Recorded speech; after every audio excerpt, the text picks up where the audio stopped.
The boot came down hard. 80 pounds of German Shepherd hit the pavement with a yelp that cut through the morning air like a knife. Three young men laughed. The dog ranger tried to stand. His back leg, the one that already didn't work right, buckled. He went down again. "Stupid mutt," Colton Ashford said, winding up for another kick. He was 29 years old, wearing a suit that cost more than most people made in a month. Blonde hair swept back, jaw sharp enough to cut glass. The kind of handsome that had never heard the word no. His boot connected with Ranger's ribs a second time. The door to Maple Street Diner swung open. A woman ran out, brown hair pulled back in a messy ponytail, blue apron still tied around her waist. Her name was Naomi Harper, and she was 24 years old, and she had made the mistake of saying no to Colton Ashford 3 months ago. "Stop," she shouted. "Stop it! He's not hurting anyone!" Colton turned, that smile, the one that made her skin crawl. "Well, well," he said, "if it isn't my favorite waitress." Naomi dropped to her knees beside Ranger. The dog's breathing came in short, painful bursts. There was blood in his fur. An old scar ran down his side, white and raised and ugly, a new wound forming next to it. "You monster," she whispered. Colton's friends, Trent and Kyle, trust fund babies just like him, circled closer. "What did you say?" Colton asked. Naomi looked up. Her hands were shaking. They always shook when she was scared, and she was scared often. "I said," Colton grabbed her arm, yanked her to her feet. "You said what?" Inside the diner, people watched through the windows. No one moved. No one ever moved, not when the name Ashford was involved. The door opened again. A man stepped out. 015 to 030, CTA. Before we continue, hit that subscribe button right now. What you're about to see will restore your faith in humanity, but only if you stay until the very end. Drop your city in the comments below. I want to see how far this story travels. Now back to what happened next. 030-300-escalation. The man who stepped out of Maple Street Diner didn't look like much. 48 years old, gray stubble on his jaw, hair cut military short going silver at the temples. He wore jeans and a faded flannel shirt and boots that had seen better days. A small scar traced his left cheekbone. His eyes were the color of winter sky. His name was Garrett Thorne, and he had been a Navy SEAL for 16 years before the world took everything from him. "Let her go," Garrett said. His voice was quiet, calm, the kind of calm that came from standing in rooms where one wrong word meant everyone died. Colton didn't let go. He turned still, gripping Naomi's arm hard enough to leave bruises. "Excuse me, the lady," Garrett said, taking one step forward. "Just one. Let her go." Colton looked him up and down, saw a middle-aged man in cheap clothes, saw gray hair and old boots, saw nothing to worry about. He laughed. "You know who I am, old man?" "No. I'm Colton Ashford. My father owns 60% of this town, including that shithole diner you just walked out of." Garrett's expression didn't change. "That's nice," he said. "Now let her go." Trent stepped forward. 26 Jim muscled, too much cologne. "You should walk away, Grandpa, before you get hurt." Garrett's eyes flicked to him, then to Kyle, then back to Colton. He was doing math. 3 men, mid-20s, soft, probably never been in a real fight. Colton's grip on Naomi was his right hand, which meant his left was free. Trent was favoring his right leg old knee injury, maybe football. Kyle had his hands in his pockets, weight back scared. 3 targets, 6 seconds. "Last chance," Garrett said. Colton shoved Naomi backward. She stumbled, caught herself against a parking meter. "You want to do this?" Colton said, chest puffed out. "You really want to?" Garrett moved. Colton didn't even see it coming. One moment they were talking. The next, Garrett had his wrist locked in a joint manipulation that made Colton's entire arm go numb. Garrett twisted, stepped inside Colton's balance, and put him face down on the hood of a BMW. 4 seconds. Trent rushed in from the right. Garrett released Colton, pivoted, caught Trent's punch mid-swing, used the momentum to redirect him straight into the parking meter. Trent went down like a bag of rocks. 2 seconds. Kyle pulled his hands from his pockets and immediately put them back up in surrender. "I'm good," Kyle said quickly. "I'm totally good." "Smart kid." Garrett looked down at Colton, who was trying to push himself up from the car hood. Garrett placed one hand on the back of Colton's neck. Not hard, just enough pressure to keep him there. "We're done," Garrett said quietly. Colton's face was red. Humiliation burned hotter than any punch. "You're dead," he hissed. "You're fucking dead. Do you know what my father will do to you?" Garrett let him go. Stepped back. Colton scrambled up, straightened his suit jacket. His hands were shaking. Not from pain, from rage. "You just made the biggest mistake of your life," Colton said. He pulled out his phone, dialed. Dad, Colton said, his voice tight. Yeah, we have a problem. 300-2500, Naomi's world. Naomi knelt beside Ranger again as Colton and his friends drove away in their expensive cars. The dog was breathing easier now. His dark eyes tracked her movements. There was intelligence there. And something else. Recognition of kindness in a world that had stopped being kind. It's okay, boy, she whispered. You're okay. Garrett crouched down beside her. Up close, she could see the lines around his eyes, the way his hands were scarred across the knuckles. The slight tilt of his head, like he was compensating for hearing loss. He's hurt, Naomi said. I know. We should get him to a vet. He's tougher than he looks. As if to prove it, Ranger pushed himself to his feet. That back leg trembled but held. He shook himself once, then sat down next to Garrett. His tail, what was left of it, thumped twice against the pavement. Naomi looked at Garrett for the first time, really looked. Thank you, she said, for what you did. You didn't have to. Yes, I did. The way he said it. Final, no room for argument. Naomi stood up, brushed off her apron. A piece of paper fluttered from her pocket, an invoice from Mercy General Hospital. She snatched it up quickly, but not quickly enough. Garrett had already seen it. Naomi Harper, patient Iris Harper. Daughter age 4. Diagnosis, acute lymphoblastic leukemia. Stage 3. Balance due $89,247. Their eyes met. Naomi's face went red, then pale. She folded the paper and shoved it deep into her pocket. I should get back to work, she said quickly. Ma'am, thank you again. Really, but I have to. She turned and walked back into the diner. Fast, before he could ask questions she didn't want to answer. Garrett watched her go. Then he looked down at Ranger. Yeah, he said quietly. I know. The dog's ears perked forward. Inside the diner, Naomi tied her apron tighter and picked up the coffee pot with hands that wouldn't stop shaking. Her daughter was dying. She was 4 months behind on rent, and she had just watched a stranger stand up for her in a way no one else ever had. Naomi wiped her eyes and went back to work. 500 to 800, Garrett's ghost. Garrett Thorne sat in his truck in the parking lot of Maple Street Diner. Ranger was in the passenger seat, head resting on his paws, eyes tracking every movement outside. Garrett's phone buzzed. He ignored it. It buzzed again. He looked down. Commander Hayes' status report. Garrett typed back, fine. Hayes, Doc cleared you for next month. Yeah, Hayes, good. Riley's team needs a trainer. Interested? Garrett stared at the message. Training, not active duty, not missions, not the thing that had defined him for 16 years. Training. Because that's what you did when you were 48 and your hearing was 40% gone in your left ear, and you had seen things that woke you up at 3 in the morning in a cold sweat. I'll think about it, Garrett typed. He set the phone down, looked at the diner, thought about a young woman with scared eyes and medical bills she'd never pay off. Thought about his wife, 11 months ago. Mercy General Hospital, same hospital on that invoice. Sarah Thorne had been 42 years old, breast cancer stage 4. They'd caught it too late, always too late. The oncologist had said there were treatments, experimental, expensive, not covered by insurance. Garrett had looked at the numbers, looked at his bank account, looked at Sarah lying in that hospital bed, so small, so tired. We'll figure it out, he'd said. But they hadn't figured it out. The bills piled up. The insurance company denied the experimental treatment. The hospital offered a payment plan that would have taken 40 years to pay off. Sarah died on a Tuesday morning in January. The sun had been shining. Garrett had been holding her hand. She'd looked at him and said, it's okay. It's okay to let go. But it wasn't okay. Nothing about it was okay. He'd spent 16 years in the most elite special operations unit in the world. He'd raided compounds in the middle of the night. He'd swum through freezing water to plant explosives on enemy ships. He jumped out of helicopters into firefights, and he couldn't save his wife. Garrett closed his eyes, opened them. Ranger shifted in the passenger seat, looked at him with those dark, knowing eyes. I know, Garrett said again.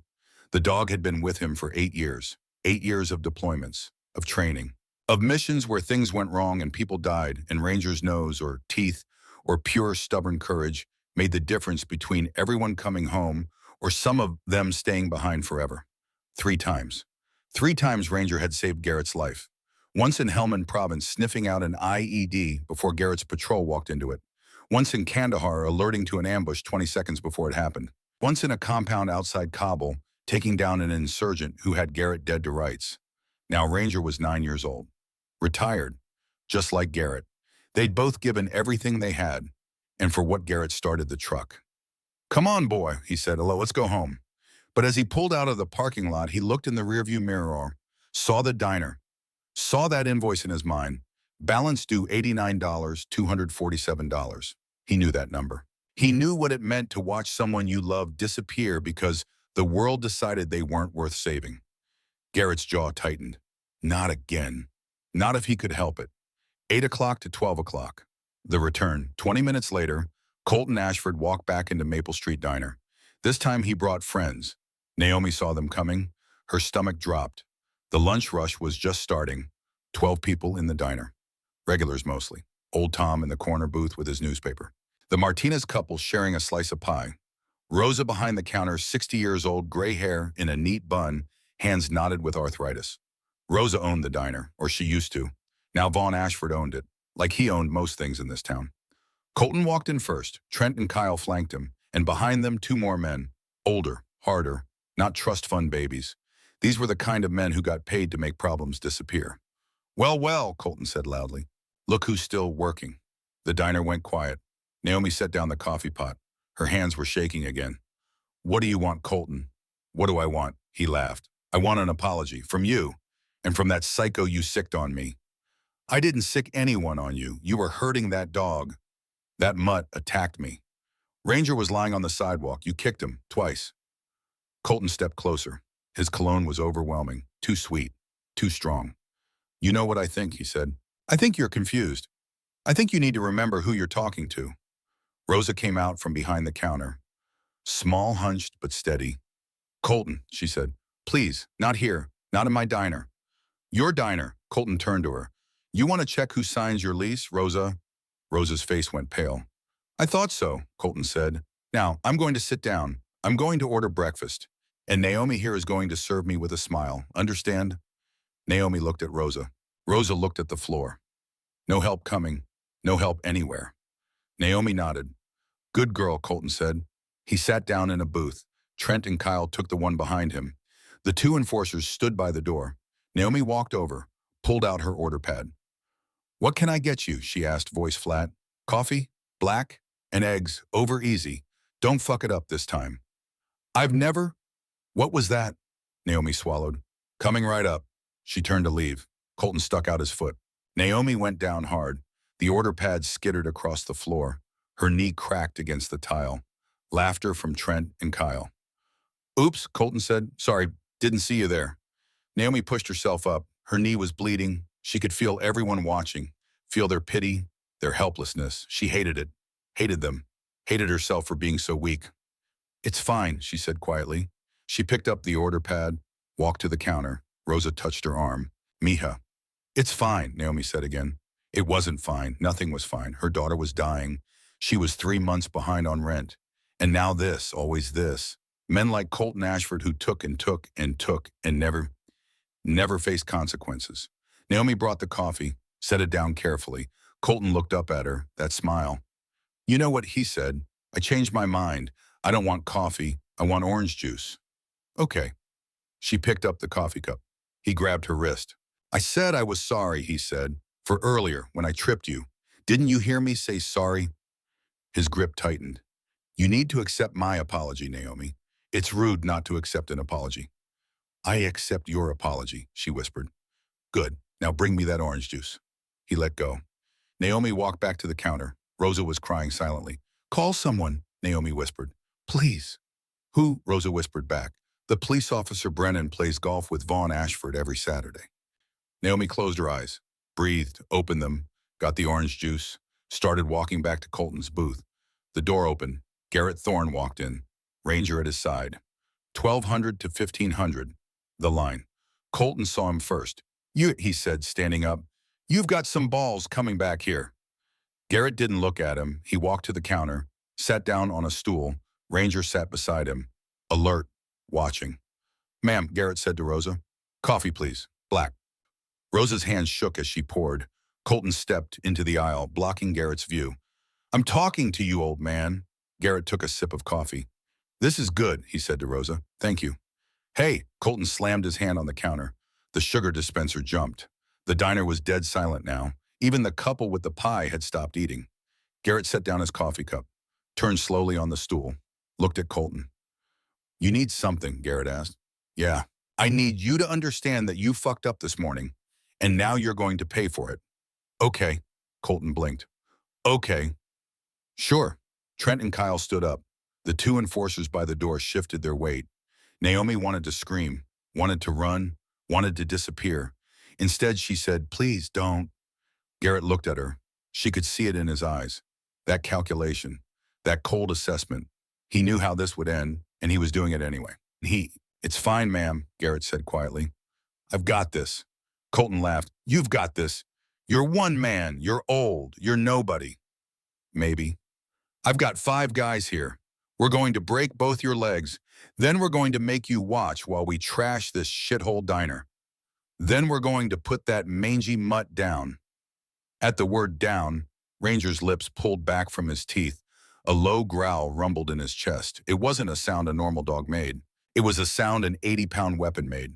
Colton took a step back despite himself. Garrett stood up, slowly, deliberately. Here's what's going to happen, he said. His voice was still quiet, still calm, but there was something underneath now, something cold and final. You're going to leave this diner. You're going to leave this woman alone, and you're never going to come back. Colton stared at him, then burst out laughing. Or what? Garrett didn't answer. He didn't need to. Because in that moment, everyone in the diner could see it, could see the man Garrett Thorne really was. Not an old guy in cheap clothes, not some washed-up veteran, but a weapon. Honed, sharpened, aimed. Trent saw it first. He grabbed Colton's arm. Dude, maybe we should... Colton shook him off. Fuck that. I'm not scared of... Garrett moved, not toward Colton, toward the door. He walked past the 2 enforcers. They shifted like they might try to stop him. Ranger's growl deepened. They didn't move. Garrett opened the door, looked back at Colton. You wanted me to leave, Garrett said. I'm leaving. But understand something. That woman you're harassing, she's under my protection now. That diner you're threatening, under my protection. You come back here, you touch anyone here, you so much as look at them. Wrong, you won't be dealing with local police. You won't be dealing with your father's lawyers. You'll be dealing with me. Is that a threat? No, Garrett said. It's a fact. He walked out. Ranger followed. The door closed behind them. Colton stood there, red-faced, humiliated. Again. He turned to Naomi, pointed at her. This isn't over, he said. Then he and his entourage left. The diner exhaled. Rosa collapsed into a chair. Naomi stood there, order pad in hand, orange juice still on the counter. She didn't know whether to laugh or cry. A stranger had just declared her under his protection. A man she'd met 2 hours ago. A man who had looked at Colton Ashford, son of the most powerful man in town, and seen nothing to fear. Naomi walked to the window, watched Garrett's truck pull out of the parking lot, watched him disappear. Who is he? She whispered. Rosa came up beside her. I don't know, mija, but I think he's someone Colton Ashford should be very afraid of. 1500 to 1800. The Empire strikes. Colton Ashford sat in his car. His hands were still shaking, not from fear, from rage, humiliated. Twice in one day, by the same man. He pulled out his phone, dialed. Dad, he said when the call connected, we have a problem. I'm in a meeting, Colton. I don't care. Some guy, some veteran, or whatever, he assaulted me this morning, and now he's threatening me in public. Silence on the other end. Then, where are you outside Maple Street Diner? I'll be there in 10 minutes. Don't move. The line went dead. Colton waited. 8 minutes later, a black Mercedes pulled up. The kind with bulletproof glass and diplomatic plates that weren't actually diplomatic. The driver got out first, opened the rear door. Vaughn Ashford stepped out. 62 years old. Silver hair combed back perfectly. Charcoal suit. Italian shoes. A face that belonged in boardrooms and country clubs, and the kind of restaurants where you needed a reservation 3 months in advance. He looked at his son. Show me, Vaughn said.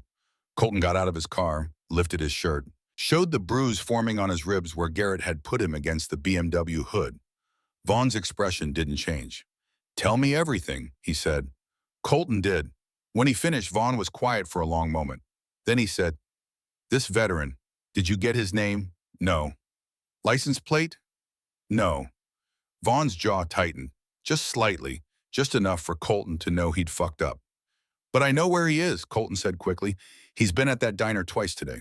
He'll probably come back. Vaughn pulled out his phone, made a call. Morrison, he said, I need you to run a check on someone. White male, late 40s, probably military background. Drives a Colton. What was he driving? Old pickup, blue, maybe a Ford. Old blue Ford pickup, Vaughn continued. Seen at Maple Street Diner this morning. I want a name, I want an address, and I want it in 1 hour. He hung up, looked at his son. Go home, Vaughn said. But, go.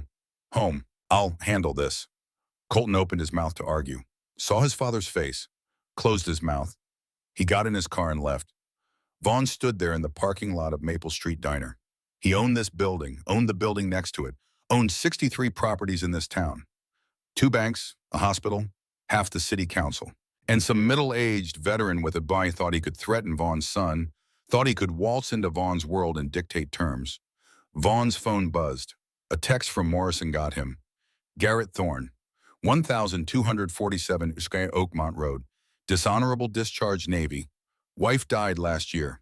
No kids, no job. Lives alone. Vaughn read it twice. Dishonorable discharge. Interesting. He made another call. It's me, he said. I need the lease agreement for 1247 Oakmont Road pulled. I want to know when the tenant's payment is due. And I want to know if there's any way to accelerate the eviction process. A pause. Good, do it. He hung up. Made one more call. Naomi Harper, he said. She works at Maple Street Diner. I want to know everything about her. Family, debts, vulnerabilities, everything.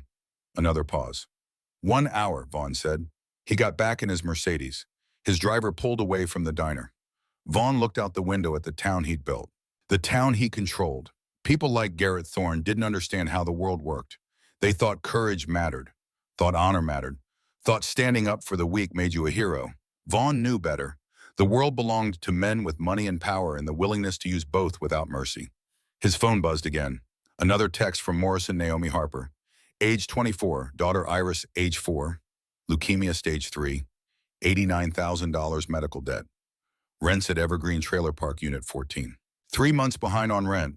Landlord is, Vaughn smiled. Landlord is Ashford Properties, LLC. Of course it was. He owned that park.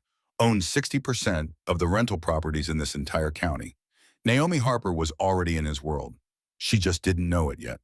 Vaughn typed a message to his property manager, 14 Evergreen Trailer Park. Increase rent to $1,350 per month effective immediately. Tenant has 7 days to pay or vacate. He sent it. Leaned back in his seat. By tomorrow morning, Naomi Harper would understand what it cost to accept help from the wrong people. And Garrett Thorne would understand that in this town there were no heroes. Only men like Vaughn. And everyone else. The Mercedes drove through the streets of a town that Vaughn Ashford owned. Inside Maple Street Diner, Naomi Harper wiped down tables and tried not to think about the man with the winter sky eyes who had stood between her and monsters. Tried not to hope. Because hope was dangerous. Hope got you hurt. But deep in her chest, in a place she'd locked away months ago when the doctor said, stage 3 and aggressive and we'll do everything we can. In that place something flickered. Something small. Something she'd thought was dead. Hope. The eviction notice came on Thursday morning. Naomi found it taped to her trailer door when she got home from the early shift. White envelope, Ashford Properties LLC letterhead. 7 days to pay $1,350 or vacate the premises. Her rent had been $450 last month. Now it was 3 times that. She read it twice. Then she sat down on the metal steps outside her trailer and stared at nothing. Iris was inside with Mrs. Chen from Unit 9. The old woman watched her sometimes when Naomi worked doubles. Charged $20 a day. Naomi couldn't afford it. Paid it anyway. Because what choice did she have? The sun was setting. Orange light painted the trailer park in shades of rust and gold. 14 units arranged in a horseshoe around a gravel lot. Chain link fence. Broken swings. A dumpster that overflowed every Thursday. Home. For now. Naomi folded the eviction notice. Put it in her pocket with the hospital bills and the past due electricity warning and the letter from the insurance company explaining why they wouldn't cover Iris's next round of chemotherapy. She went inside. Mrs. Chen was on the couch. Iris was asleep in her arms. 4 years old, bald from the chemotherapy. So small, so pale, but breathing, still breathing. She ate good today, Mrs. Chen whispered. Half a sandwich. Some applesauce, Mom. Thank you, Naomi whispered back. She paid the woman $20. Mrs. Chen looked at the bills, looked at Naomi's face. You okay, honey? I'm fine. Mrs. Chen didn't believe her, but she left anyway. Naomi locked the door, drew the curtains, carried Iris to the bedroom and laid her down gently. Iris stirred, opened her eyes. Mama, I'm here, baby. I had a good day. I know, Mrs. Chen told me. Can we go to the park tomorrow? Naomi's throat tightened. Maybe. We'll see how you feel. Okay. Iris closed her eyes again. Love you, Mama. Love you too, sweetheart. Naomi waited until Iris was breathing deep and steady. Then she went to the kitchen, opened her laptop, searched emergency loans, bad credit, searched financial assistance, leukemia patients, searched how to negotiate with landlord. Every result was the same. Credit score too low, income requirements not met, application denied, try again later. She closed the laptop, put her head in her hands, didn't cry, couldn't cry. If she started, she wouldn't stop. Her phone buzzed. A text from Rosa Mija. I heard about the rent increase. I'm so sorry. If I could help. Naomi texted back, it's okay. I'll figure something out. Another buzz. Different number. This is Garrett Thorne. Rosa gave me your number. I hope that's okay. Naomi stared at the message. How did he know about the rent? Another message. I know what Ashford did. I want to help. Her fingers hovered over the keyboard. She typed, thank you, but I can't accept charity. His response came immediately. It's not charity, it's a loan. Pay me back when you can. I can't. Why not? Because she was drowning. Because accepting help meant admitting she was failing. Because her daughter was dying and she was 3 months behind on rent and the hospital was threatening to stop treatment and she couldn't breathe, couldn't think, couldn't. She set the phone down, walked to the bathroom, looked at herself in the mirror. 24 years old, dark circles under her eyes, hair falling out from stress. She'd lost 15 pounds in 3 months. She looked like a ghost. Felt like one too. Her phone buzzed again. I left something for you at the diner. Rosa has it. For Iris. Not you. For her. Naomi closed her eyes, breathed, made a decision she knew she'd regret. 1930. The envelope. The next morning, Naomi went to Maple Street Diner before her shift. Rosa was behind the counter. She saw Naomi and immediately went to the back. Came out with a white envelope. He brought it yesterday, Rosa said. Made me promise to give it to you. Naomi took the envelope. Felt the weight of it. How much, she whispered. I don't know. He said not to look. Naomi opened it. $2,400 bills. A note in precise handwriting for Iris. Life insurance payout from my wife. She would have wanted it to go to someone who needed it. This is not charity. This is Sarah's legacy. Don't let pride kill your daughter. Naomi's hands shook. $2,400. Not enough to pay the rent increase. Not enough to pay the medical bills. But enough to buy time. Enough to keep the lights on. Enough to, I can't, she said. Rosa put her hand over Naomi's. Mija, let someone help you, just once. Let someone help. Naomi looked at the money, thought about Iris, thought about the eviction notice, thought about a man she'd met 3 days ago who had stood between her and monsters and asked for nothing in return. She folded the envelope, put it in her purse. I'll pay him back, she whispered. I know you will. Naomi worked her shift. During her break, she went to Evergreen Trailer Park, paid the property manager $1,350, got a receipt, bought herself another month. When she got home that night, she texted Garrett, thank you. I'll pay you back. Every cent. His response, I know you will. Then, how as Iris Naomi looked at her daughter, asleep on the couch, breathing steady, still alive, still fighting. She's okay. For now, good. That was all. No demands, no expectations, no strings. Just good. Naomi set her phone down. Felt something she hadn't felt in months. Not hope. Not yet. But maybe the possibility of hope. 2200. The fundraiser. Saturday afternoon, Naomi organized a fundraiser at Maple Street Diner. Bake sale, car wash, whatever it took. Rosa helped. Let them use the diner parking lot. Donated cookies and brownies. Spread the word. By noon, 30 people had shown up. Old Tom bought 6 cupcakes he didn't want. The Martinez couple donated $50. The Henderson family brought their 3 kids and paid for everyone's lunch. Patricia Reynolds showed up with her son, the boy who'd been injured at Ashford's construction site. She brought homemade pates, sold them for $20 each. Michael Torres came with his two daughters. Their mother had died 2 years ago. Same hospital, same billing games. He donated $100 cash and helped wash cars. By 3 o'clock, they'd raised $5,100. Naomi counted it 3 times. Couldn't believe it. People cared. People actually cared. She was putting the money in a lockbox when the BMW pulled up. Colton Ashford got out, Trent and Kyle with him. Naomi's stomach dropped. Well, well, Colton said. Little charity event. She didn't answer. He walked to the table, looked at the baked goods, the hand-painted signs that said, "Help Iris fight cancer." That's sweet, he said. Really, heartwarming. He picked up a cupcake, examined it, squeezed it until frosting oozed between his fingers, dropped it on the ground. Oops, Trent laughed, swept his arm across the table. Cookies and brownies hit the pavement. Stop, Naomi shouted. Kyle kicked over the donation jar, coins scattered across the parking lot. Rosa ran out from the diner. Colton, please. Colton turned to her. Please, what, Rosa?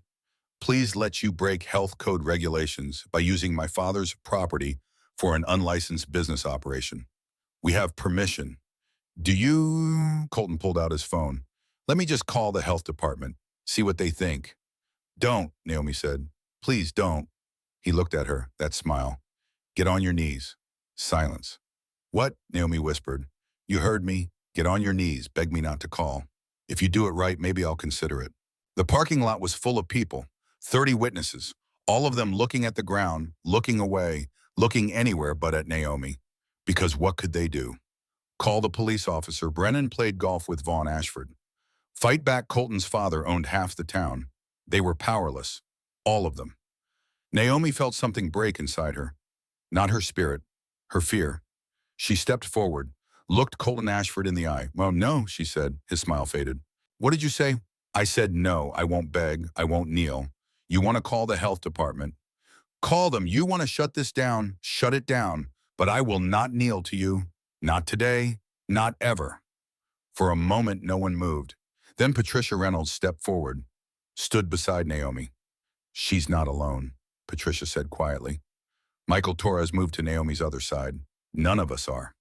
Old Tom stood up from his bench. You want to shut down people, helping a sick child, go ahead. Let everyone see what kind of man you really are. One by one, all 30 people formed a line between Naomi and Colton. A wall of bodies, a wall of courage. Colton's face went red. He grabbed Naomi's arm, tried to pull her out from the group. A truck engine roared to life. Garrett's blue Ford pulled into the parking lot. The door opened. Ranger jumped out first. 80 pounds of muscle and scars and barely controlled violence. Then Garrett. He didn't run, didn't shout, just walked toward them. The crowd parted. Colton let go of Naomi. This is private property, he said. I know, Garrett replied. You're trespassing. Am I? Garrett looked around, looked at the 30 people watching, looked at the scattered baked goods, the spilled donation jar, Naomi's red wrist where Colton had grabbed her. Seems like you're the one causing problems, Garrett said quietly. Colton pulled out his phone. I'm calling my father. Go ahead, Colton dialed. Put it on a speaker. Dad, he's here, that veteran. He's threatening me again. Vaughn Ashford's voice came through crisp and cold. Put him on. Colton held out the phone. Garrett took it. Mr. Ashford, he said. Mr. Thorne, I've heard a lot about you. I'm sure. I think we should meet, discuss this situation like civilized men. What situation would that be? The situation where you're harassing my son, threatening him, turning this community against my family. Your son was harassing a woman trying to raise money for her dying daughter. I intervened. The community decided on their own where they stand. A pause, then, come to my office tomorrow, 3 o'clock. We'll talk. About what? About how to make this go away for everyone's benefit. Garrett looked at Naomi, at Rosa, at the 30 people who had stood up. Fine, he said, 3 o'clock. Excellent. I think you'll find me very reasonable, Mr. Thorne. Very reasonable indeed. The line went dead. Garrett handed the phone back to Colton. See you tomorrow, he said. Colton's jaw tightened. You just made a huge mistake. Probably. Colton got in his car. Trent and Kyle followed. They drove away. The parking lot exhaled. Naomi picked up the lockbox. The money was still inside. $5,100. Still safe. She looked at Garrett. Thank you, she said. Don't thank me yet. What do you mean?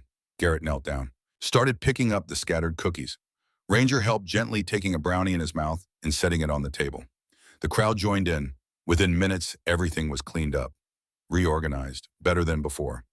Men like Vaughn Ashford don't meet to talk, Garrett said. They meet to make offers, and those offers always come with strings. What kind of strings? Garrett stood up, looked at her. The kind that turned good people into accomplices. 2500, the office.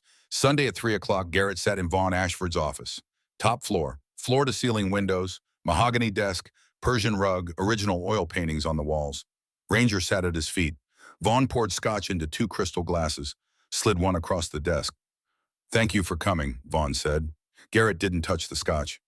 "You said you wanted to talk." "I do." Vaughn sat down, steepled his fingers. "You're a veteran. 16 years in the Navy, correct?" "Correct. Honorable service, multiple commendations, an impressive record." Garrett waited. "And yet," Vaughn continued, "here you are, no jipao, no prospects, living alone in a rental property that, coincidentally, I happen to own." "Get to the point." Vaughn smiled. "The point, Mr. Thorne, is that you're a man of principle. I respect that. But principle doesn't pay the bills. And from what I understand, you have quite a few of those." He opened a folder, slid it across the desk. Garrett looked down. Medical bills from Sarah's treatment, mortgage statements from the house he'd sold, credit card debt. All of it itemized, all of it accurate. "How did you buy my I'm a businessman, Mr. Thorne. Information is my currency." Garrett's jaw tightened. Vaughn leaned back. "Here's what I'm proposing. You leave this town, today. I'll pay you $50,000. Cash. Enough to settle your debts and start over somewhere else. In exchange for what? In exchange for forgetting about Naomi Harper. Forgetting about my son. Forgetting you were ever here." Silence. Ranger's ears flattened against his skull. Garrett looked at the folder, at the numbers he'd been avoiding for 11 months. $50,000. Freedom. A fresh start. All he had to do was walk away. He thought about Sarah, about the hospital room, about holding her hand while she died, because they couldn't afford the treatment that might have saved her.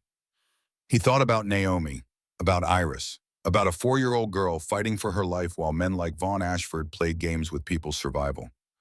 "No," he said. Vaughn's smile didn't falter. "No, no. Mr. Thorne, be reasonable. That woman is not your responsibility. Her daughter's illness is tragic, but it's not your problem. You've done your good deed. Now it's time to move on." Garrett stood up. Ranger stood with him. "I'm not moving on." "Then you're a fool." "Maybe." Vaughn's expression hardened, the polite mask slipping. "You understand what you're refusing. I'm offering you a way out, a dignified exit. If you turn this down, things will become very difficult for you." "I've had difficult before." "Not like this. I own this town, Mr. Thorne. I control who works where, who gets loans, who gets permits. I can make your life here impossible." "You can try." Vaughn stood up too, walked to the window, looked out at the town below. "That woman you're protecting," he said slowly. "Naomi Harper. Do you know where her daughter receives treatment?" Garrett's blood went cold. "Mercy General Hospital," Vaughn continued, "which I own 60% of. Do you understand what that means?" Understanding crashed over Garrett like a wave. "You wouldn't," he said. "Wouldn't I?" Vaughn turned. His eyes were ice. "Naomi Harper owes $89,000. Her insurance is maxed out. The hospital has been extending her credit out of goodwill. My goodwill, that can end very easily. If you touch that little girl, I won't touch her. I'll simply stop paying for her treatment. And when she's removed from the oncology ward due to non-payment, when her mother has to watch her die because she couldn't afford to save her, you'll know it was because you were too proud to take my offer." Garrett's fists clenched. Ranger growled low in his throat. Vaughn smiled. "But it doesn't have to be that way. Take the money, leave, and I'll personally ensure Iris Harper receives the best care available. I'll even forgive the debt. Call it charity. Everyone wins." He held out his hand. Garrett looked at it, looked at Vaughn, saw the calculation in those cold eyes. This wasn't about Colton, wasn't about protecting his son. This was about power, about showing everyone in this town what happened when you challenged Vaughn Ashford. Garrett stepped forward. Vaughn's smile widened. Garrett grabbed him by the throat, not hard enough to crush, just hard enough to make a point. "Listen very carefully," Garrett said quietly. "You threaten that little girl again, you even think about cutting off her treatment, and I will burn your empire to the ground. I will find every dirty deal you've ever made, every bribe you've paid, every law you've broken, and I will hand it all to the FBI on a silver platter. Do you understand me? Vaughn's face was turning red. Do you understand me? Garrett repeated. Vaughn nodded. Garrett let go. Vaughn stumbled back, caught himself on the desk, coughed, straightened his tie. You just made an enemy you can't afford, Vaughn rasped. I've had enemies before. Garrett walked to the door. Ranger followed. Mr. Thorne, Vaughn called. Garrett stopped. Didn't turn around. That hospital order goes through in 72 hours, and there's nothing you can do to stop it. Garrett left. The door closed behind him. Vaughn stood there, hand on his throat, breathing hard. Then he picked up his phone, dialed. Morrison, he said, I need you to do something for me. Two things, actually. First, I want every piece of information you can find on Garrett Thorne. Military service, medical history, financial records, everything. Second, I want you to contact Dr. Chen at Mercy General. Tell him to prepare the billing department for a policy change, effective immediately. No more credit extensions for the Harper account.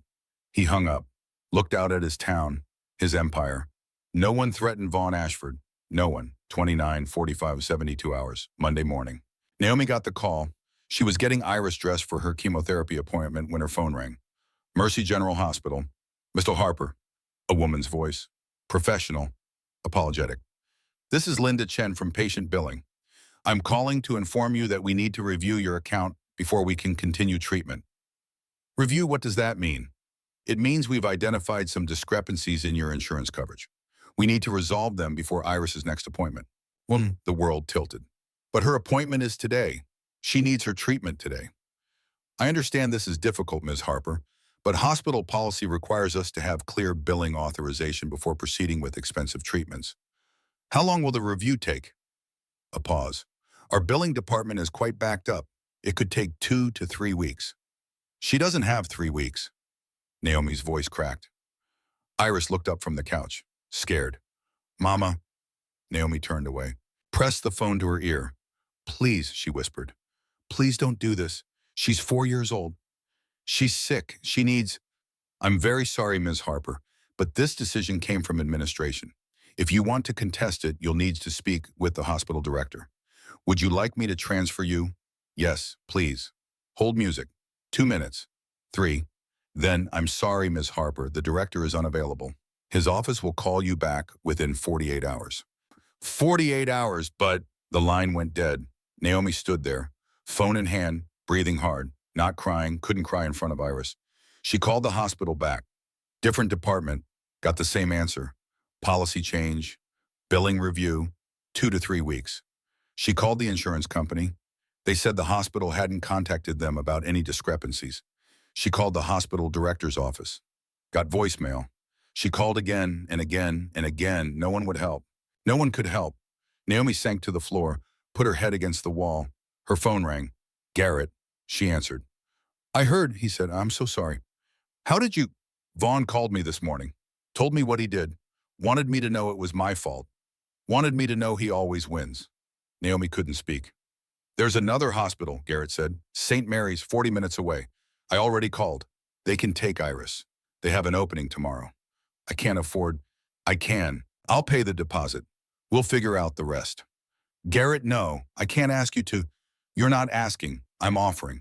And before you say no, before you tell me you can't accept charity, before you let pride make this decision, think about Iris. Think about what she needs. Not what you want. What she needs. Naomi looked at her daughter, 4 years old, bald, pale, scared, fighting for her life, and losing because rich men played games. Okay, Naomi whispered. Okay. Okay, I'll take her to St. Mary's. But I'm paying you back. Every cent. I don't care how long it takes. I know you will. Thank you. Don't thank me. We're not done fighting yet. What do you mean? I mean, Vaughn Ashford made a mistake. He thinks crushing people is how you win. But he's wrong. Sometimes crushing people is how you wake them up. 3200. The Gathering. That night, Garrett sat in the back room of Maple Street Diner. Rosa had closed early, locked the doors, turned off the lights in front. But in the back, 7 people sat around a table. Garrett and Ranger. Naomi, Michael Torres, Patricia Reynolds. A woman Garrett didn't recognize. Mid-30s, professional clothes, Sharp eyes. Everyone, Rosa said. This is Evelyn Park. She's a lawyer. Evelyn nodded. Thank you for meeting with me. I know this is unusual, but Garrett contacted me yesterday, and after hearing your stories, I think we have a case. A case against who? Michael asked. Vaughn Ashford, Ashford Enterprises, Mercy General Hospital, all of them. Patricia leaned forward. What kind of case? Extortion, fraud, corporate misconduct, possibly racketeering, if we can prove a pattern. We can prove it, Garrett said. He pulled out a folder. I've been documenting everything. The rent increase for Naomi, the hospital billing games. I talked to 3 other families this week who have similar stories.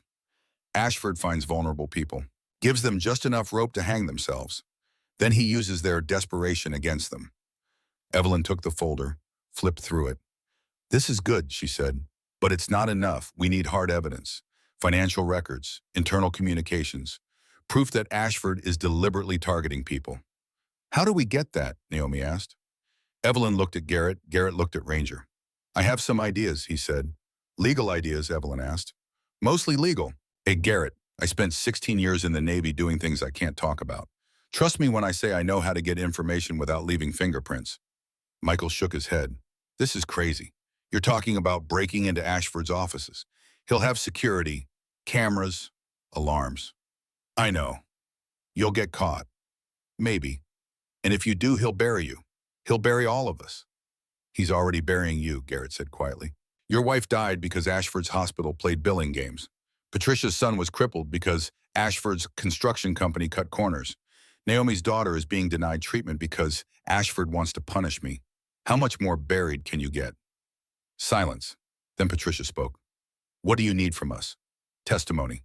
When this goes to trial, and it will go to trial, I need you to stand up and tell your stories, all of you. Every family Ashford has destroyed. We make it impossible for the court to ignore. And if we do this, Michael asked, if we testify, what happens to us? Ashford will come after us. Our jobs, our homes, everything. Yes, Evelyn said. He will.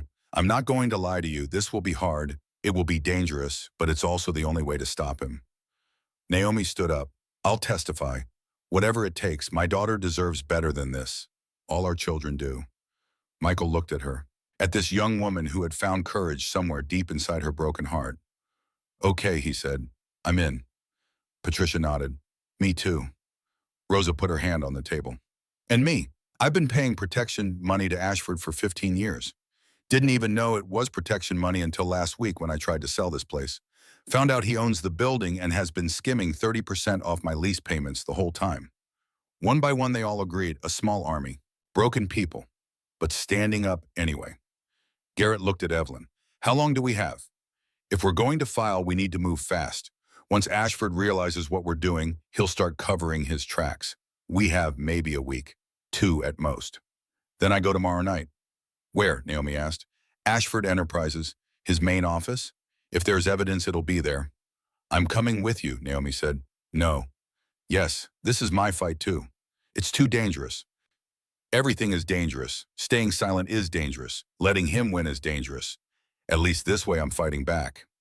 Garrett started to argue, saw the look in her eyes, the same look she'd had in the parking lot when she told Colton no, the look of someone who had found her line. Okay, he said, but you follow my lead, exactly. No improvising. Deal. Evelyn closed her folder. I'll start drafting the complaint. Garrett, whatever you find, photograph it. Don't take anything. Chain of custody issues, just photos. Understood. And everyone else start writing down your stories. Dates, names, amounts, everything you can remember. We're going to need it all.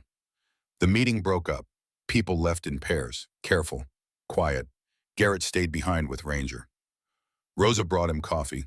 You really think this will work? She asked. I don't know. But you're doing it anyway. Yes. Why? Garrett thought about Sarah, about the hospital bills, about watching someone he loved die because the system was rigged against people like them. Because someone has to, he said. 3800. The infiltration. Tuesday night. 2 a.m, Garrett and Naomi stood outside Ashford Enterprises. 6 stories. Security cameras on every corner. Card-locked doors. Motion sensors. Standard corporate security. Not military grade. Garrett had bypassed worse in Kandahar. You ready? He asked. Naomi nodded. She dressed in dark clothes. Running shoes. Hair pulled back. She looked terrified and determined in equal measure. Remember the plan, Garrett said. I go in first. You wait in the car with Ranger. If anything goes wrong, you drive away. Don't wait for me. Just go. I'm not leaving you. Naomi, I'm not leaving you. She grabbed his arm. You stood up for me, for my daughter. I'm not abandoning you. Garrett looked at her, saw the steel underneath the fear. Okay, but if I tell you to run, you run. Deal. Deal. He pulled a small electronic device from his pocket, military surplus, something he'd kept from his SEAL days. Placed it against the card reader. 3 seconds. Click. The door unlocked. They slipped inside. Ranger at their heels. The lobby was dark, marble floors, leather chairs, a reception desk with dual monitors. Garrett moved to the elevator, pressed the button for the 6th floor. Vaughn's office. The elevator rose in silence. Naomi's breathing was fast, shallow. Breathe, Garrett whispered. Slow, steady. She nodded, tried. The doors opened. 6th floor, executive suite, security camera in the corner, red light blinking. Garrett pulled a small canister from his pocket, pointed it at the camera. Electromagnetic pulse. The light went dark. They walked down the hallway. Ranger ahead, alert, listening. Vaughn's office was at the end. Double doors, polished brass nameplate. Garrett picked the lock in 40 seconds. Went inside. The office was exactly as he remembered. Windows overlooking the town. Mahogany desk. Filing cabinets along one wall. You check the desk, Garrett said. I'll handle the cabinets. They worked quickly. Garrett opened the first cabinet. Locked. He pulled out his tools. Behind them, Ranger's ears perked up. A sound in the hallway. Footsteps. Garrett froze. Motioned for Naomi to hide behind the desk. The footsteps came closer, stopped outside the office. A flashlight beam swept under the door. Ranger's lips pulled back from his teeth. No sound. Just ready. Garrett's hand went to the knife on his belt. Waited. The footsteps moved on. Garrett breathed, went back to the lock. Click.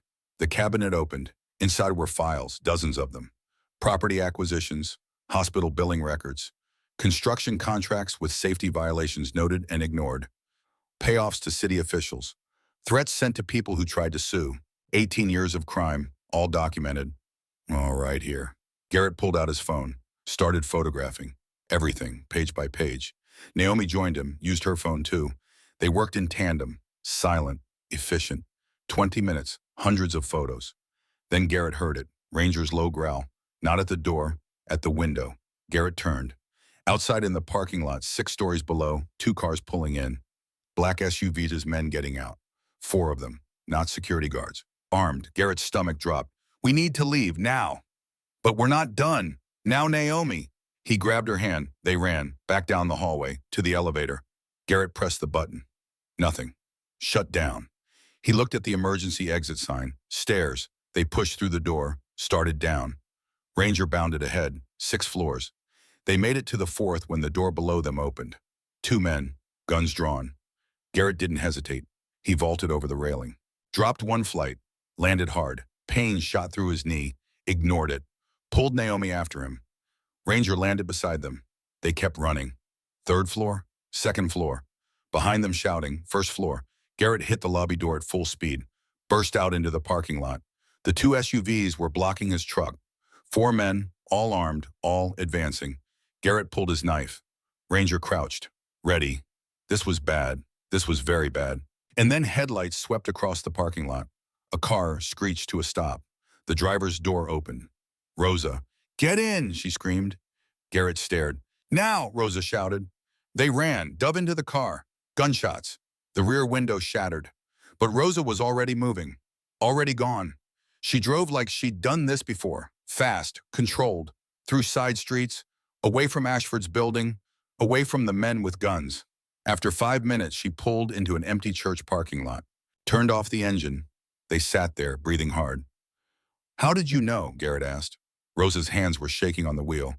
You told me if you didn't check in by midnight, something was wrong. When I didn't hear from you, I called Evelyn. She's been tracking Ashford's security contracts. When their alarm system showed activity at his building, she called me. Told me to get to you. Fast. Naomi was crying. You saved us. Rosa, you saved us. We save each other, mija. That's what family does. Garrett pulled out his phone, showed them the photos, hundreds of them. Evidence. Proof enough to bury Vaughn Ashford. Rosa smiled through her tears. Then it was worth it. 4200. The safe house. They drove to Garrett's rental house. Small, one bedroom, needed paint, but it was safe for now. Garrett checked the perimeter, locked the doors, closed the blinds. Ranger drank water from his bowl, then collapsed on the floor, exhausted. Naomi and Rosa sat on the couch, still shaking from the adrenaline. I've never been shot at before, Rosa said. Me neither, Naomi said. They looked at each other, started laughing, nervous, hysterical, the kind of laughter that comes after surviving something you shouldn't have. Garrett's phone buzzed, text from Evelyn. Did you get it? He sent her a sample photo, one of the most damning documents, a contract showing Ashford bribing a city councilman. Her response, holy shit. Send everything. Now, he forwarded all the photos. His phone rang immediately. Garrett, Evelyn said, this is incredible. This is everything we need. Financial fraud, bribery, extortion. We can file tomorrow. How long until we have a court date? For a case this big with this much evidence, a few weeks at minimum. But I can file for emergency injunctions. Stop Ashford from retaliating while the case proceeds. Do it. He's already coming after us. I know. Rosa told me about tonight. You need to be careful. All of you. We will. I'm serious, Garrett. Ashford knows he's cornered now. Cornered men are dangerous. I know. I'll keep everyone safe. He hung up, looked at Naomi and Rosa. We did it, he said. We actually did it. Naomi smiled. What happens now? Now we wait. Evelyn files the lawsuit. The FBI gets involved. Ashford's empire starts to crumble. And us? We stay alive long enough to testify. Rosa stood up. I should go. My cousin is watching the diner. She'll worry. Be careful, Garrett said. Always a mijo. She left. Naomi stayed, sat on the couch, looking at her hands. Thank you, she said quietly, for tonight, for everything. You were brave, running into that building with me. I was terrified. That's what brave means, being terrified and doing it anyway. She looked up at him. Is that what you were in the Navy, terrified but doing it anyway? Every single day. And your wife, was she scared when she was sick? Garrett sat down beside her. Terrified, but she never showed it. She was always strong. For me. Even at the end. I think about that sometimes, Naomi said. About being strong for Iris. About what happens if I'm not strong enough.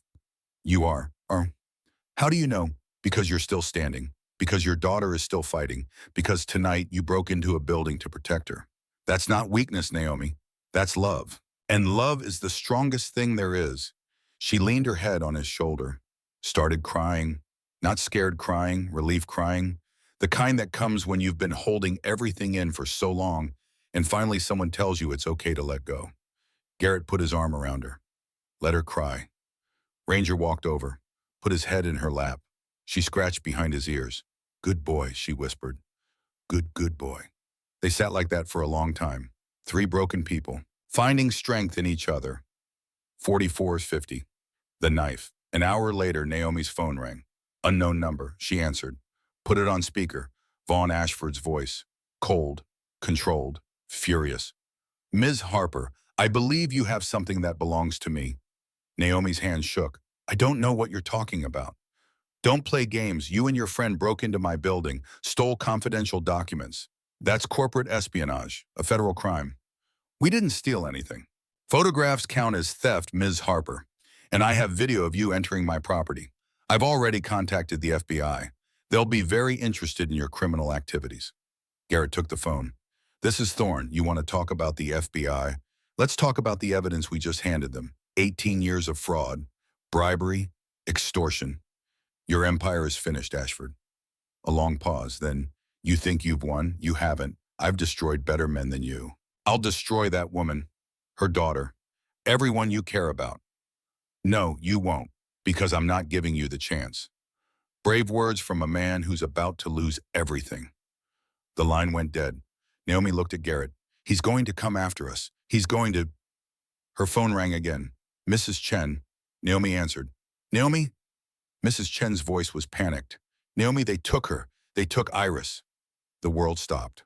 What? 2 men. They came to my apartment. Said they were with Child Protective Services. Had badges. I didn't know. I'm so sorry. I didn't know. Naomi couldn't breathe. Couldn't think. Where Where did they take her? I don't know. They said you were under investigation for neglect, that Iris needed to go into temporary custody. I tried to stop them, but Naomi dropped the phone. Collapsed. Garrett caught here. He has my daughter, she whispered. Oh God. Oh God, he has my baby. Garrett's phone buzzed. A photo. His house from outside. Someone had been watching. Then a message. You have something that belongs to me. I have something that belongs to her. Trade. Midnight. Construction site on Highway 47. Come alone or the child disappears forever. Garrett showed Naomi. She screamed. A raw animal sound. The sound of a mother whose child has been taken. Garrett grabbed his phone. Dialed. Commander Hayes, he said when the line connected. It's Thorne. I need a favor, right now. Life or death. Commander Hayes picked up on the second ring. Thorne, it's 2 a.m. I know, sir. I need help. There was a pause. Background noise. Hayes was awake, probably at his desk. The man never slept. What kind of help? Garrett gave him the condensed version. Vaughn Ashford. The threats. The evidence. The photo of his house. The kidnapped 4-year-old girl with cancer. When he finished, Hayes was quiet for a long moment. You broke into a private building. Yes, sir. Took photographs without a warrant. Yes, sir. And now you're calling me because a child is being held hostage by a man who owns half a town. That's correct, sir. Another pause. Garrett could hear typing in the background. Send me everything you have, Hayes said. Photos, names, addresses, timeline of events. Every single detail. How fast can you mobilize? I'm at the Portland field office right now. We've had a task force on standby for Ashford for 2 weeks. Financial Crimes Division has been building a case. Tax evasion. Fraud. Your evidence just gave us probable cause for immediate action. I can have agents at your location in 45 minutes. Where are you? Garrett gave him the address. 45 minutes, Hayes repeated. Can you stall that long? I'll have to. Thorne, listen to me. Do not engage. Do not attempt a rescue. You stall. You keep that child alive. You wait for us. Understood. Sir, that's an order. You're not active duty anymore, but you're still one of mine. Don't make me explain to your wife's memory why you died trying to be a hero. Garrett's throat tightened. Yes, sir. Good. Send that evidence. I'm making calls. The line went dead.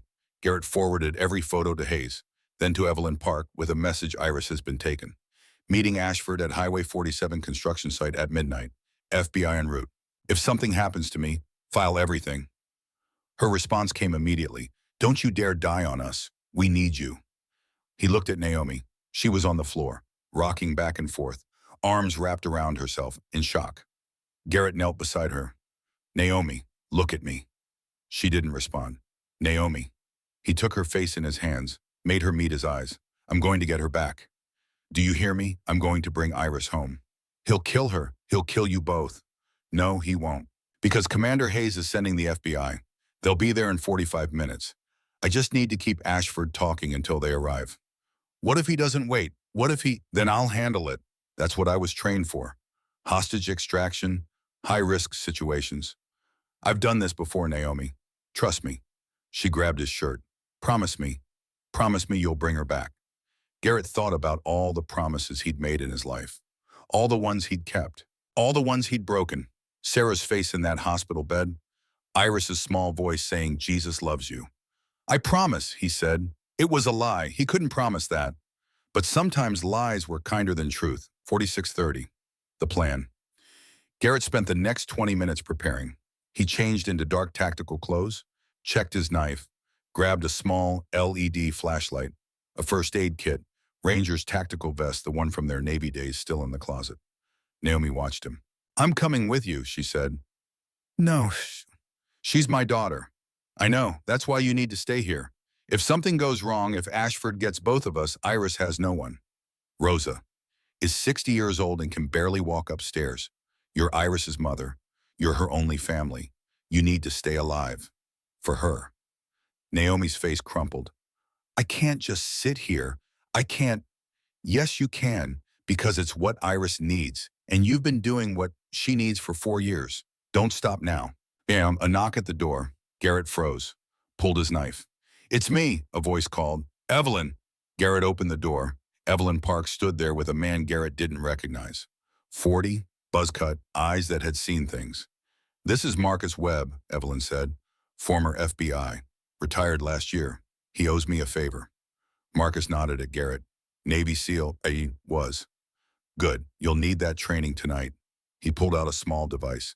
This is a tracker, military-grade GPS. Put it in your pocket. We'll be able to monitor your location. Evelyn and I will be half a mile from the construction site, close enough to provide intel, far enough to not spook Ashford. FBI is 40 minutes out. You stall. We guide you. Everyone goes home. Garrett took the tracker. What if it doesn't work that way? Marcus met his eyes. Then you do what SEALs do. You adapt. You survive. You complete the mission. The mission is getting that little girl out alive. I know. That's why I'm here.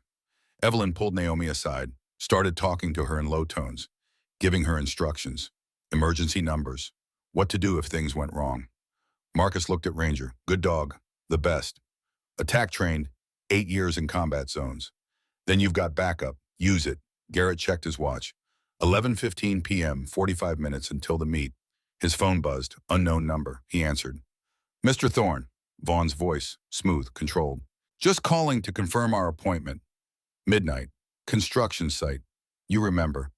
I remember. Excellent. And you're coming alone. No police, no friends. Alone. Good, because I have eyes on your house right now.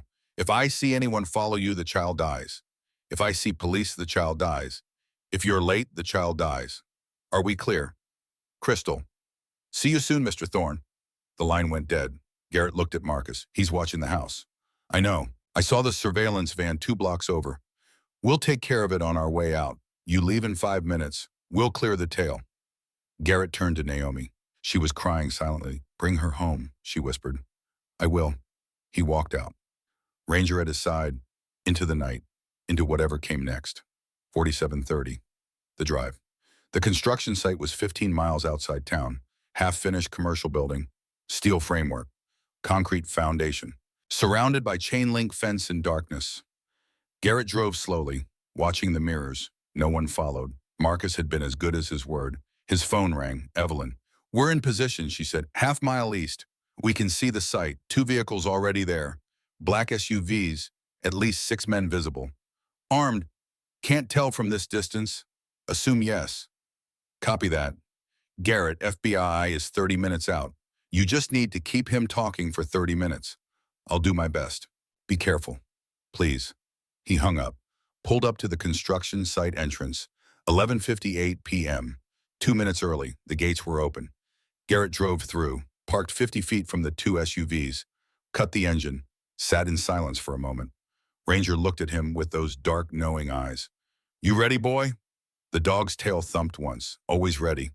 Garrett got out. Ranger jumped down beside him. They walked toward the SUV's high beams came on. Blinding. Garrett raised his hand to shield his eyes. Footsteps. 6 men emerged from the light. 5 contractors, armed, professional, and Vaughn Ashford, same expensive suit, same cold eyes. But there was something different now. A crack in the facade, desperation underneath the polish. Mr. Thorne, Vaughn said, punctual as always. Where is she? Vaughn gestured. One of his men opened the rear door of the second SUV. Mrs. Chen stepped out, shaking, terrified, and in her arms Iris, asleep, pale, fragile, but breathing. Garrett's chest tightened. As you can see, the child is unharmed, Vaughn said. For now. Let her go. Of course, as soon as you delete those photographs, all of them, every copy, I want to watch you do it. Garrett pulled out his phone. And then what? You just let us walk away. Then we all go our separate ways. You leave this town, I continue my business. Everyone lives. You expect me to believe that, Vaughn smiled. No, but I expect you to have no choice. One of the contractors raised his weapon, aimed at Mrs. Chen, at Iris. Garrett's blood turned to ice. Delete the photos, Mr. Thorne. Now. Garrett opened his phone, went to the photo gallery. 28 minutes until FBI arrival. He needed to stall. First, let Mrs. Chen go. She's an old woman. She has nothing to do with this. Delete the photos. Let her go and I'll delete them. Vaughn studied him for a long moment, then nodded. The contractor lowered his weapon. Mrs. Chen walked forward slowly, carefully. You're still in her arm. 20 feet away. 15. 10. She reached Garrett, handed Iris to him. The little girl stirred, opened her eyes. Mr. Garrett, I'm here, sweetheart. You're safe now. Iris smiled, closed her eyes again. Mrs. Chen hurried past them, got into Garrett's truck, locked the doors. Garrett held Iris carefully, protectively, looked at Vaughn. Now delete them, Vaughn said. Garrett held up his phone with one hand. Iris cradled in his other arm, selected all photos. His finger hovered over delete. 26 minutes. How do I know you'll keep your word? Garrett asked. How do I know you won't kill us anyway? You don't, but what choice do you have? I could run, get to my truck, drive away. My men would shoot out your tires before you made it 10 feet. You'd crash. The child would die. Is that what you want? Garrett looked down at Iris. 4 years old, bald from chemotherapy, fighting a war she didn't choose. He thought about Sarah, about promises he'd made, about the kind of man he wanted to be. No, he said quietly. That's not what I want. He pressed delete. The photos vanished. Vaughn smiled. Good. Now the other copies. I know you sent them to people. Call them. Have them delete everything. They won't answer. It's midnight. Then you have a problem. Garrett's mind raced. 24 minutes. He needed more time. I can call one person, Garrett said. Evelyn Park, the lawyer. She has copies. Call her now, speakerphone. Garrett dialed. Evelyn answered immediately. Garrett, delete the photos I sent you. What? Why would I? He has Iris. Delete them now. A pause. Evelyn, understanding what he was really saying. Stall. Buy time. FBI is coming. Kiyoshi said slowly. But Garrett, I sent copies to my office server. It's going to take me a few minutes to access it remotely. Can you hold? How long? 5 minutes? Maybe 10. Vaughn grabbed the phone. You have 5 minutes. Not a second more. He hung up, looked at Garrett. We wait. 23 minutes. 50:00. The truth. They stood there in the darkness, Garrett holding Iris, Vaughn and his men in a semicircle. Ranger at Garrett's feet, watching, waiting. You know, Vaughn said, I actually admire you, Mr. Thorne. You're principled, loyal, willing to sacrifice for others. Those are rare qualities these days. Is that why you're threatening to kill a 4-year-old because you admire me? I'm threatening to kill her because you left me no choice. I built an empire, 30 years of work, and you tried to destroy it in 3 weeks. You destroyed it yourself. I just documented the evidence. Vaughn laughed, cold, bitter.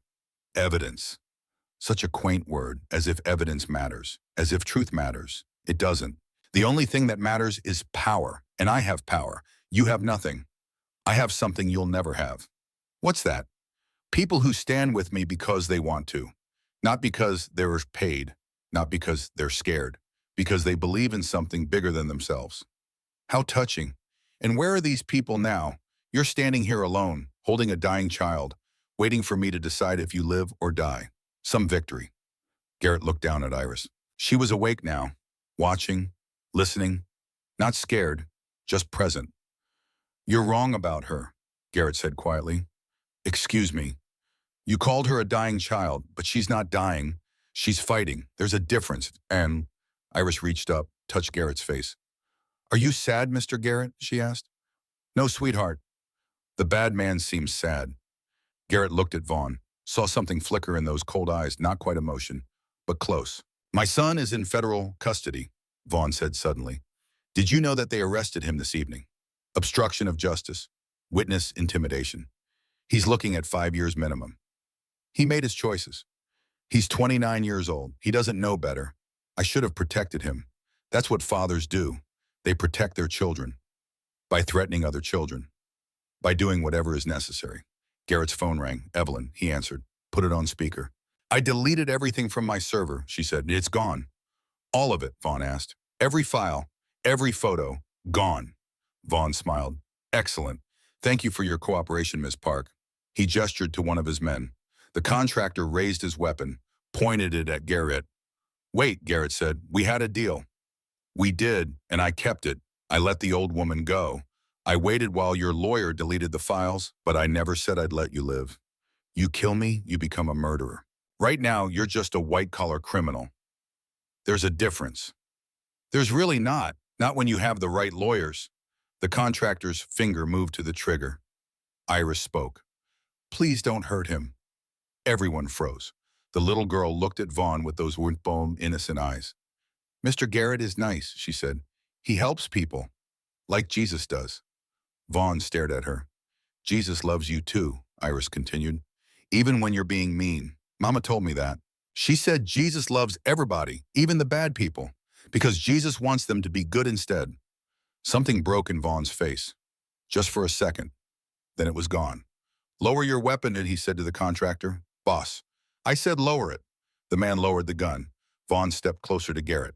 You have 24 hours, he said quietly. Take the child. Leave this town.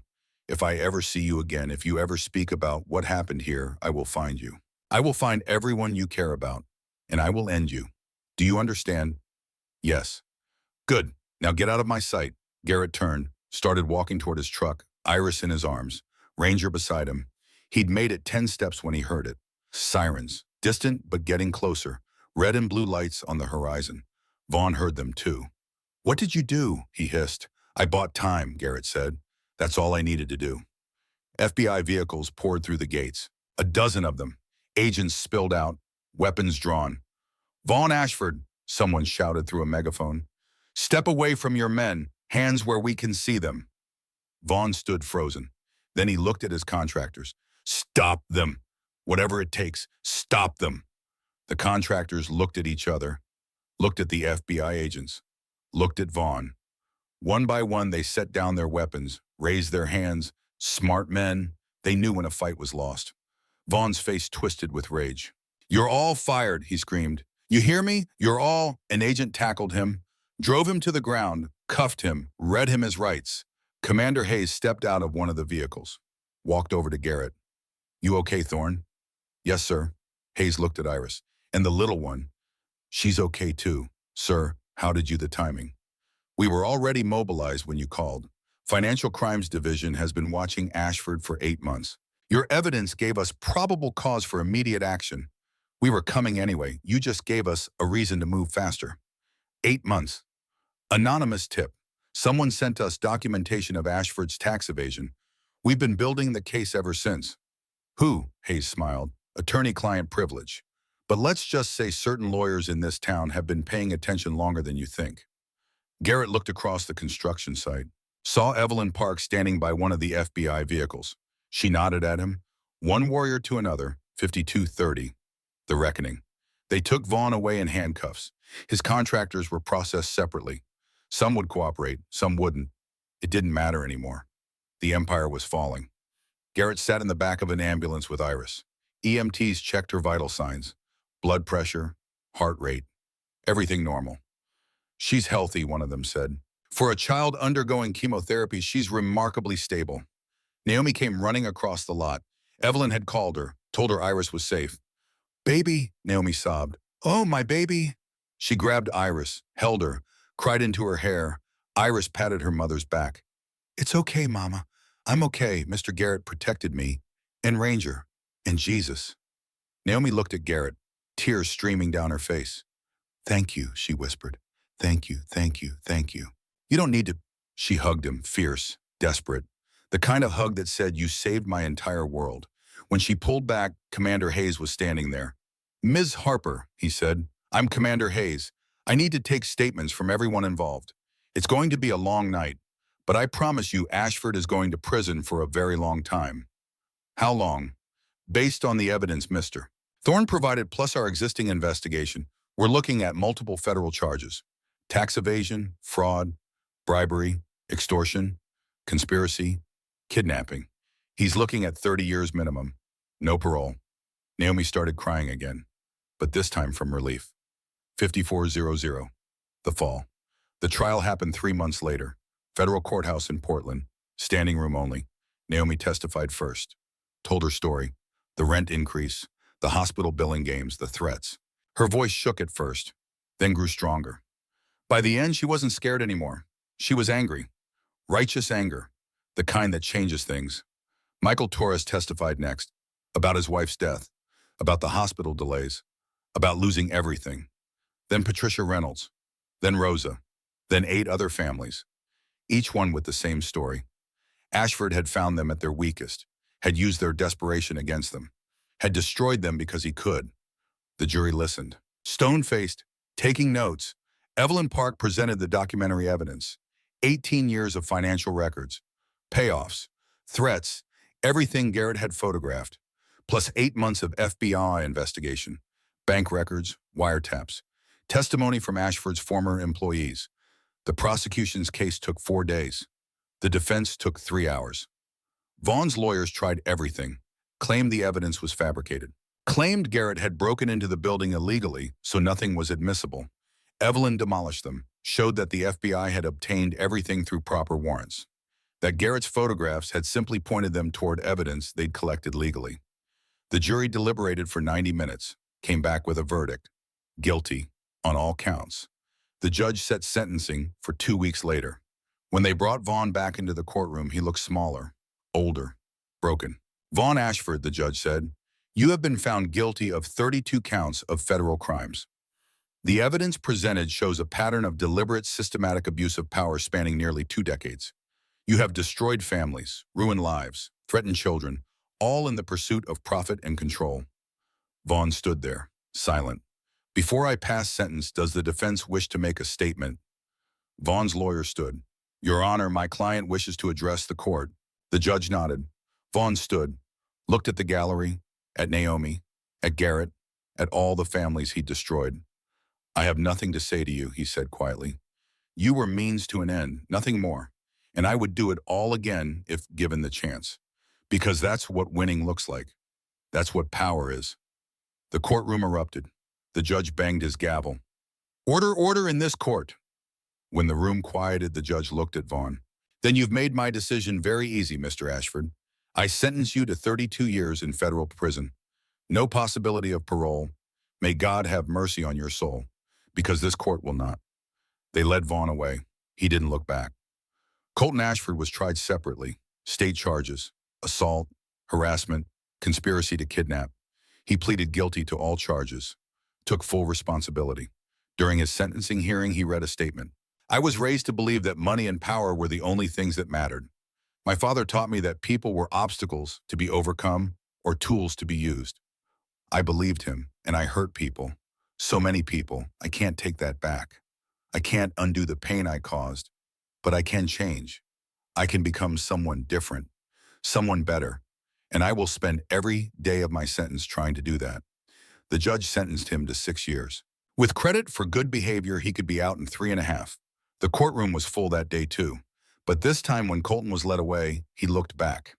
At Naomi, she met his eyes, nodded once. Forgiveness, not for him, for her, so she could move forward. 5530, 8 months later. Emma's Hope Cafe, named after Naomi's grandmother, Iris's middle name.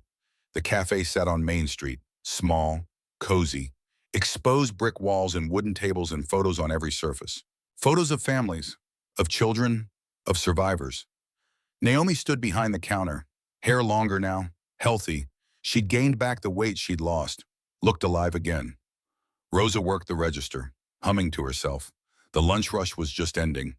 15 people in the cafe, all regulars. Michael Torres at the corner table, reading the paper. His daughters doing homework beside him. Patricia Reynolds by the window, her son walking without a limp now. Physical therapy had worked wonders. Old Tom with his coffee. Same spot every day. The bell above the door chimed. Garrett walked in, Ranger at his side. The dog was grayer now, moved a little slower, that limp more pronounced, but his tail still wagged when Iris ran over.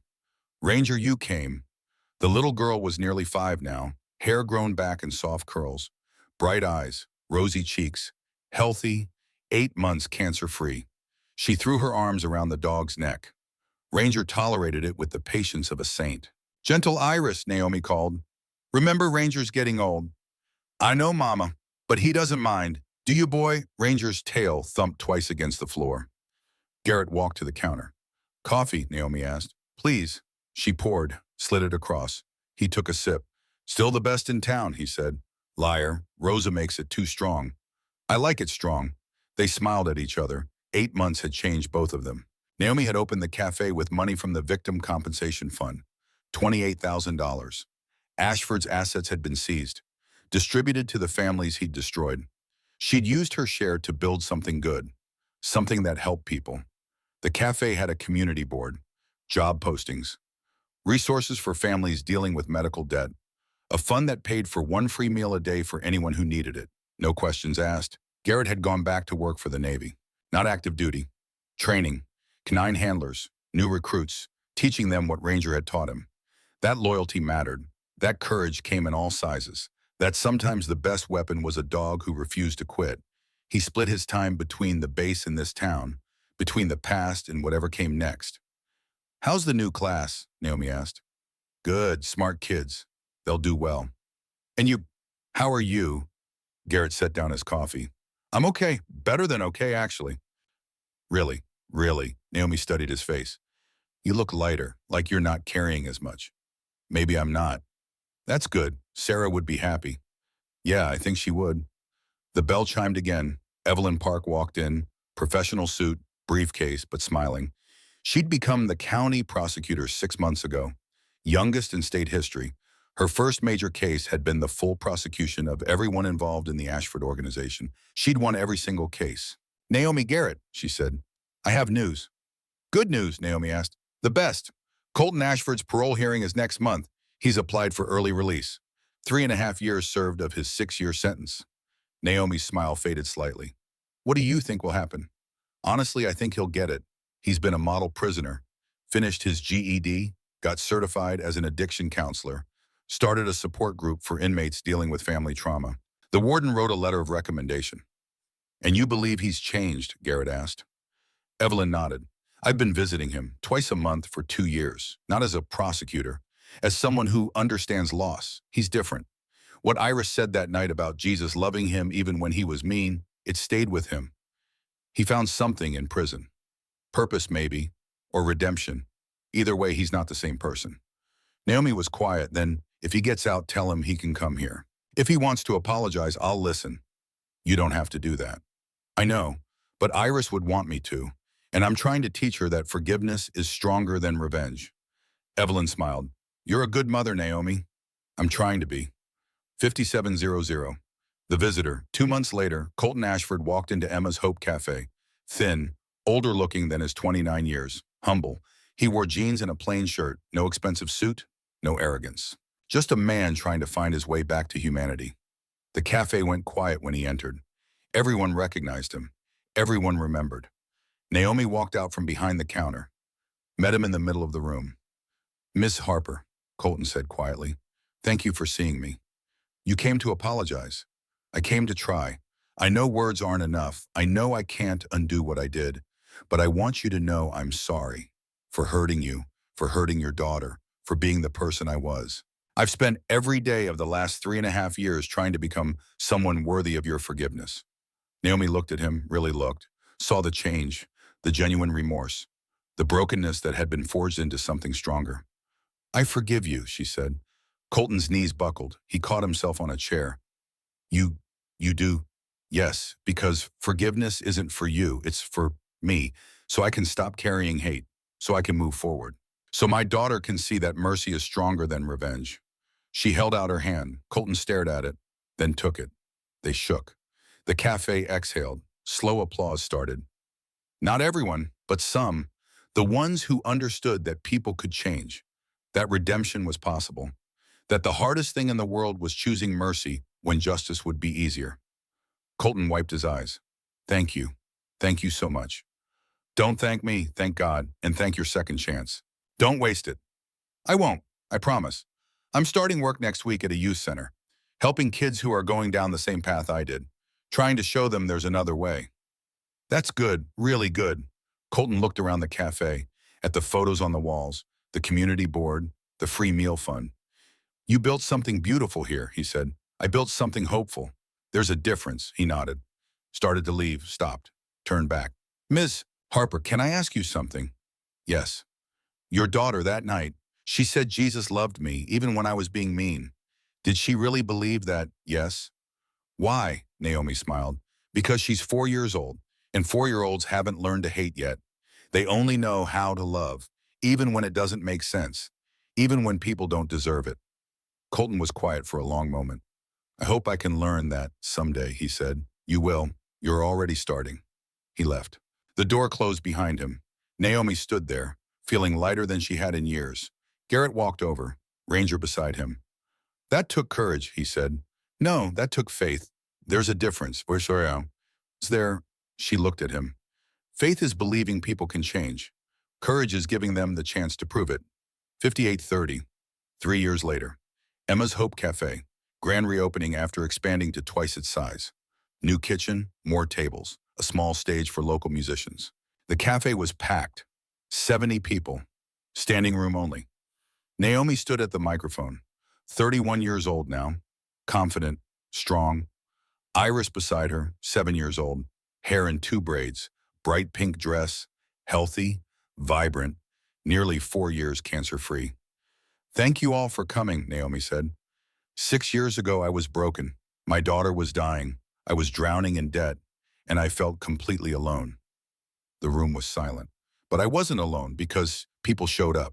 People I didn't know. People who had no reason to help. They showed up anyway. She looked at Rosa, at Michael Torres, at Patricia Reynolds, at Evelyn Park, at Colton Ashford in the back corner. Sober, clean, working with at-risk youth, trying every day to be better, at Garrett and Ranger. They taught me that courage isn't being fearless. Courage is being terrified and choosing to stand up anyway. Courage is a mother fighting for her child, a veteran fighting for strangers, a community fighting for each other. Her voice grew stronger. This cafe isn't just a business, it's a promise. A promise that no one in this community will ever feel as alone as I felt. That we will show up for each other, that we will fight for each other, that we will love each other even when it's hard. Applause filled the room. Iris tugged on her mother's sleeve. Can I say something, Mama? Naomi handed her the microphone. The little girl looked out at the crowd. My mama says I'm a miracle, that Jesus saved me, but I think Jesus saved all of us. He sent Mr. Garrett and Ranger when we needed help. He sent all of you when Mama was scared. He showed us that even when bad things happen, good people still win. She smiled, and I think that's pretty cool. The room erupted in cheers. Garrett felt his chest tighten, felt tears on his face. He looked down at Ranger. The old dog looked up at him. Those dark, knowing eyes. They'd seen war, seen death, seen the worst humanity had to offer. But they'd also seen this, seen healing, seen redemption, seen love win. 5930. The lesson. After the party, Naomi found Garrett outside. He was sitting on a bench with Ranger, watching the sunset. Thank you for coming, she said. Wouldn't miss it. I mean it, for everything. For being there when no one else was. For teaching me how to fight. For saving my daughter. You saved her, I just helped. Naomi sat down beside him. We saved each other. They sat in comfortable silence, watching the sky turn orange and gold. What's next for you, Naomi asked. Back to the base. New class of handlers starts next week. Will you visit when you're on leave? If that's okay.